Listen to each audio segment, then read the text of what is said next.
whole idea of mobilizing a trade economic mission to Kenya.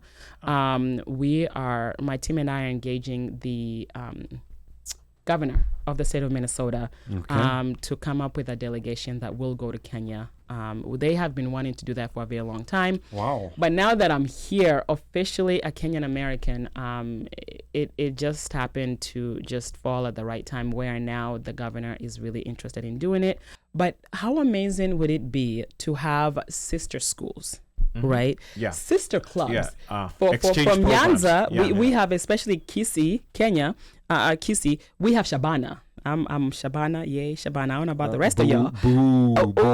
Okay, this is the first disagreement. No, it's okay. It's okay. At least Shabana has come back. You know, someone who would really love to hear her saying she's pro Shabana is Banti. Eh? Yes, Banti is Shabana. You know, Banti like now is he's probably what is it? He's probably doing like what is that, Texas two-step or something like that. Yeah, you know, but.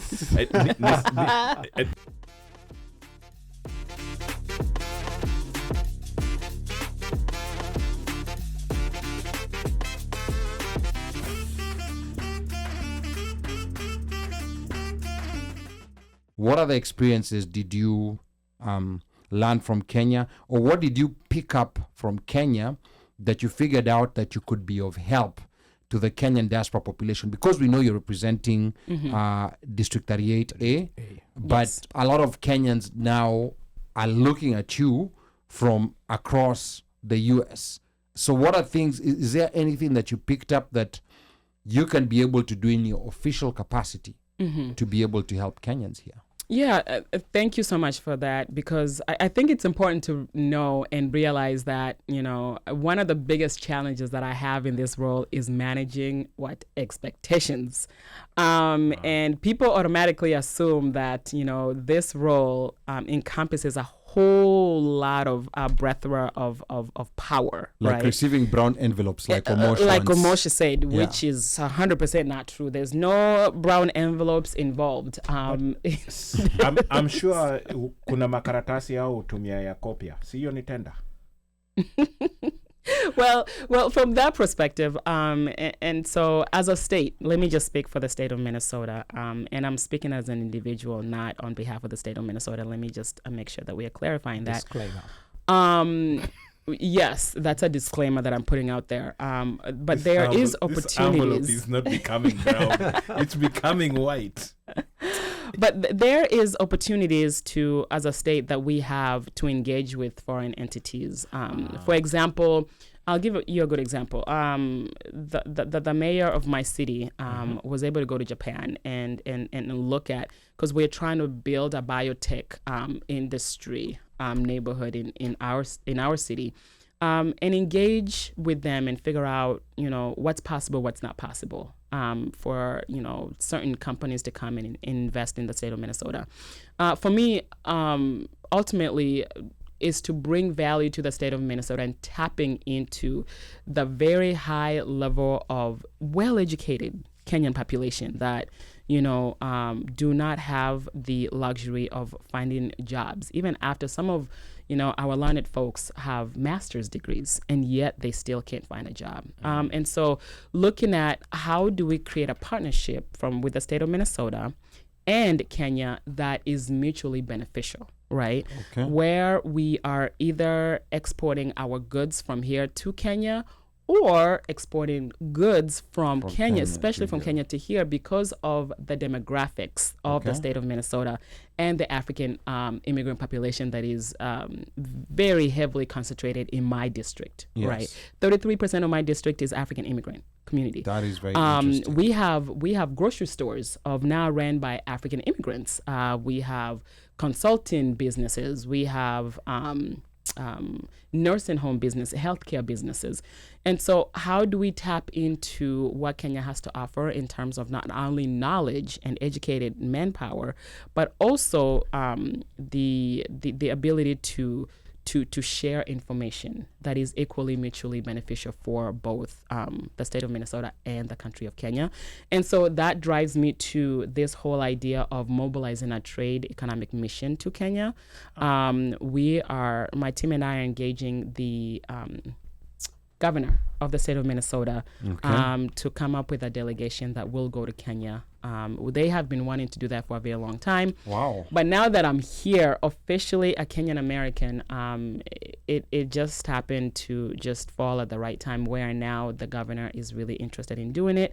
And those are conversations that we'll continue to have. And it will be around, just introducing the governor to what the possibilities are for Kenya if we invest as a state in Kenya, what we will get back. And that's the ultimate goal for us as a delegation when we go there, hopefully this year, early next year. We'll see. That conversation is still in the works. Okay. So you're talking, wow, that's quite interesting. This is huge. That is huge. Because she's not even talking like, a lot of people tell you, sister city, CGRT, she's doing business. Yeah, they're talking at, state of Minnesota and the country of Kenya, which means you're opening up for education. You're opening up for agriculture. You're opening up for things like transportation. Like, what are the things that are happening in Minnesota, transportation-wise, that could be harnessed and or used in cities in Kenya? Sister city possible as well.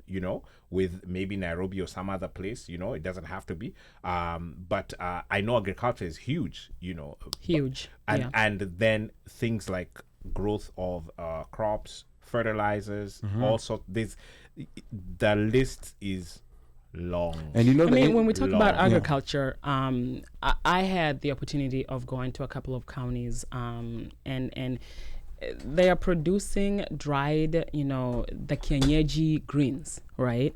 And a lot of our people are here. Correct. Can you imagine having those greens be imported back to the U.S. for us to consume, not only just Minnesotans, right? Targeting the key demographics around the country where our people are concentrated. And so you look at the making it easier for trade, for exports. We haven't done a good job of making it easy for us to invest in Kenya. Right. And so the idea of, looking at how do we open those channels of economic development that are mutually beneficial is going to be the key for me. And again, if it's not beneficial for the state of Minnesota, we're going to have a different conversation about that. Okay. But I think we have enough there to make a case for that to happen, especially, again, with the demographics of the state of Minnesota and how diverse the state of Minnesota is. Because not only are you looking at the African immigrant, not only are you looking at Kenya, East Africa, now you're looking at the African immigrant population and then the other populations that make up the state of Minnesota that love our culture, that love our food, that love our music. So tapping into that is going to be key. And you talked about sister cities. That is just a part of the game plan, the right? Global, I was just talking about like high level, what we're trying to do. But how amazing would it be to have sister schools? Right? Yeah. Sister clubs. Yeah. From Nyanza, we have, especially Kisii, Kenya, Kisii, we have Shabana. I'm Shabana, yay, Shabana. I don't know about the rest of y'all. Okay, this is the first disagreement. No, it's okay. It's okay. At least Shabana has come back. Someone who would really love to hear her saying she's pro Shabana is Banti. Eh? Yes, Banti is Shabana. Banti like now is he's probably what is it? He's probably doing like what is that, Texas two-step or something like that. Yeah, but Nisawa and the doors that are open for me, I see those sorts of opportunities of like, you mentioned something which I remember it being done quite a lot back in the day when I was going to school, where they used to do exchange programs with students and schools, and you would have host families that would bring in students like from Australia, and they'd come and stay for like 6 months or whatever, and then their kids would go to Australia. You want to know an interesting story? Hey, go ahead with your story. Did you host? I think he was one of them. I actually participated in an exchange program when I was 11 years old. 11? Yes. That was 1960. It was recently. I mean, I'm nowhere close to. Don't compare me to Omosh. Wait. Stick to the focus. And it was in the 90s. I participated in an exchange program and went to a city called Gothenburg in Sweden. And I think we spent about 2 months there. It was stuck in the middle of the school term, but because I, like I wasn't the dumbest student. I was actually a very good student. So the head teacher allowed, because it's very rare for a school to allow a student to go away for that long period of time. So it was a big deal. I remember it was announced on parade ground in school.